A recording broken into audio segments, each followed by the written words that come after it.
Greetings, fellow moviegoers, and welcome to Movie Central, the place to talk about movies, TV shows based on movies, toys based on movies, games based on movies, and rides based on movies. I'm your host, Mr. CCS, and this is my pet gorilla, George. Seeing as how last week I talked about one of the best modern Pixar films, today we're going to get into one of the worst modern Pixar films. How bad is it, though? Let's get into perspective.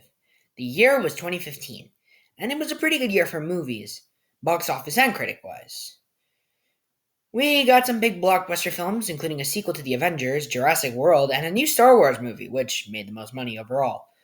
We also got our look at some crap comedies, sci-fi films, and even some animated films, including Inside Out, which came out in the summer. In the fall, we got the second of two Pixar films, and this one was directed by Peter Sohn, who voiced Emil and Squishy, and his resume is really impressive, and had some good talent behind it. But everything about the movie was overshadowed by its really, really, really hard failure. Seriously, box office numbers were low, audiences were disappointed, and even critics disliked it. But is it as bad as people think?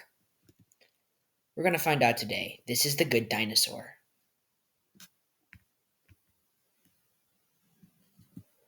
Luckily for young Arlo, his parents, voiced by Jeffrey Wright and Frances McDormand, and his two siblings, the mighty dinosaurs, were not wiped out 65 million years ago. What is this? What if an Elseworlds? Oh, wait. Autu's voice is in this. When a rainstorm washes poor Arlo, voiced by Raymond Ochoa, downriver, he ends up bruised, battered, and miles away from home. Good fortune shines on the frightened dino when he meets Spot, voiced by Jack Bright, a Neanderthal boy who offers his help in friendship. Together, the unlikely duo embark on an epic journey to reunite Arlo with his beloved family. Despite the fact that this story sounds very emotional, I give zero credit to it. Seriously, this story is so lame and painted by the numbers that I hate everything about it. It is so lazy and cliche that I go as far to say that it is one of the worst stories in any movie I have ever seen. I'm aware that might seem harsh, but this is my show, so obviously you are going to hear my opinion. And my opinion is that the story is the worst of the movie. And this really doesn't give us a good movie with that said. So, let's try to discuss other aspects of the film. The characters are, to be completely honest with you, I hardly remember any of them. Arlo is the protagonist, I guess, and his journey is kind of reminiscent of Frodo Baggins, but that would be giving this movie way too much credit. And the moment where his mom thinks that Arlo is his dad is right out of The Lion King. Seriously, Pixar, using the parent company as a crutch? Are you kidding me? He's not great, and he's not memorable.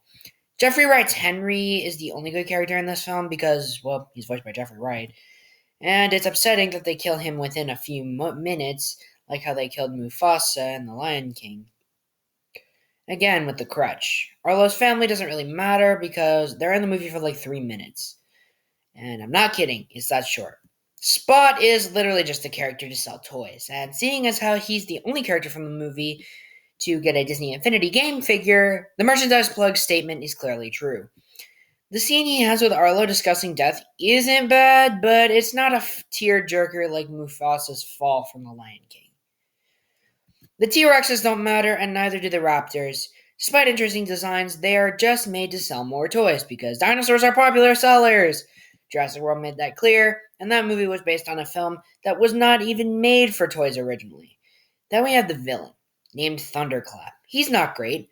His voice doesn't match the overly cartoony design, despite the fact that Steve Zahn is a great actor. This is one of Pixar's least interesting villains. Now, if I were in charge of making this movie, I'd make this character like Chernabog or the bear from The Fox and the Hound, a silent monster that trails the protagonist for the entire movie, before standing up to the monster and defeats it. But we didn't get that. We get a forgettable villain, and that's sad. Because we had a lot of great villains made by Disney and Pixar, and this is just sad to see be one of the newer ones kids will grow up on. Gosh, these characters are awful. And this is not the worst Pixar has done with characters. Don't worry. You'll get there soon.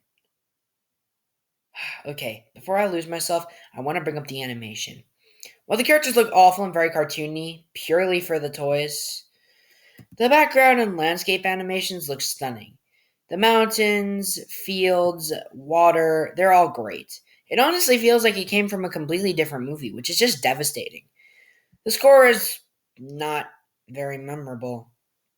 But from what I remember, it was good listen. So it maybe is good, especially because I really like the piece that I recently heard. So, yeah, this movie was not awful, but it was bad. I mean, the story and characters are awful, but the background animation was nice and the score was a good listen. But I can't give this movie any higher than a 5 out of 10. A disappointing fossil at a museum. Well, that's it for this review. Feel free to leave your thoughts on the movie below and tune in next week when I take a look at Finding Dory. With that said, my name is Mr. CCS, this is Movie Central, and that, my friends, is a wrap. See you next week.